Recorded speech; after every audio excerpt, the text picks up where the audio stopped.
Pinalalayas niya ang masasamang spirito at sumusunod naman sila. Ngayon ay ginagunita natin si Santa Teresa ng Calcutta. Kumbaga dito sa ating henerasyon, isa sa mga santa o santa na nakita nating nabuhay ay si Santa Teresa ng Calcutta, kasama ni John Paul II, si San Juan Pablo Ikalawa, ang dating Santo Papa. Makikita natin sa mga videos, kung titingnan natin sa YouTube, how these two saints were very close with each other. Yeah? One was a pope and the other was a nun. Okay?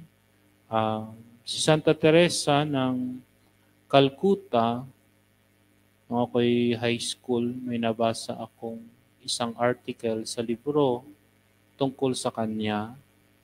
Ang tawag niya sa nangyari sa kanya ay a call within a call. There is a calling. Meron siyang tawag para sa buhay relihiyosa. Kaya siya nagmadre at tinugon niya yon. But while inside the convent, she realized na something deep inside her was calling her to do more. That's why she left the congregation and founded another congregation na ang karisma ay ang alagaan, pulutin ang mga taong halos ay itinatanggi na ng lipunan sa mga kalsada, daan ng India, lalong-lalo na sa Calcutta. Okay? So kaya yun ang kanilang karisma. Ang pulutin ang mga may sakit, ang mga mahihirap, sa mga daang kanilang mapupuntahan upang sila'y pagyamanin, upang ibalik sa kanila ang kanilang karangalan bilang mga anak ng Diyos na parang nawawala na dahil sa kanilang kinasadlakang paghihirap. Let us remember that the human person is vested with the glory of God. Kaya ngayon yung narinig natin sa Salmo, nilikha mo ang taong halos kapantay mo na. With glory and power and honor, you crowned him. Lahat ibinigay. May mga sitwasyon na kapag tinignan natin ang isang tao, parang nahubaran na siya ng kaniyang karangalan. Kung makakita kayo ng isang taong grasa at may nakikita tayo, would you say, itong taong ito'y nilikha ng Diyos ayon sa kanyang larawan at wangis. With glory and power and honor, this man was crowned by God. Parang nahubad na lahat ng karangalan ng isang tao. Pag titingnan mo siya sa kanyang kaitsurahan, meron pa kaya itong larawan ng Diyos? Nasisilayan pa kaya siya yung karangalan, sa kanya yung karangalan ng Diyos?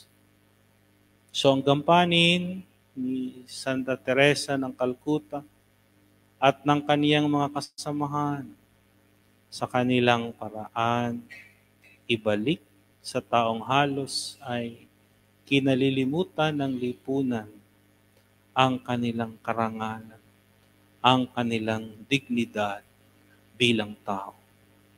That is why, pag pinag-usapan natin yung corporal works of mercy, we will realize the reason why our Lord Jesus Christ associates Himself with the poor.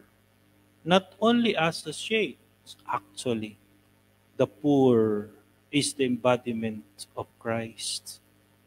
Sabi niya, nung iyan ay pinakain mo, nung iyan ay inalagaan, nang iyan ay pinaramtan mo, nang iyan ay pinatuloy mo sa iyong bahay, nang iya'y dinalaw mo nung iya'y may sakit o nasa bilangguan, nang iya'y binigyan mo ng marangal na libing, sa akin mo ginawa, sa akin mo ginawa.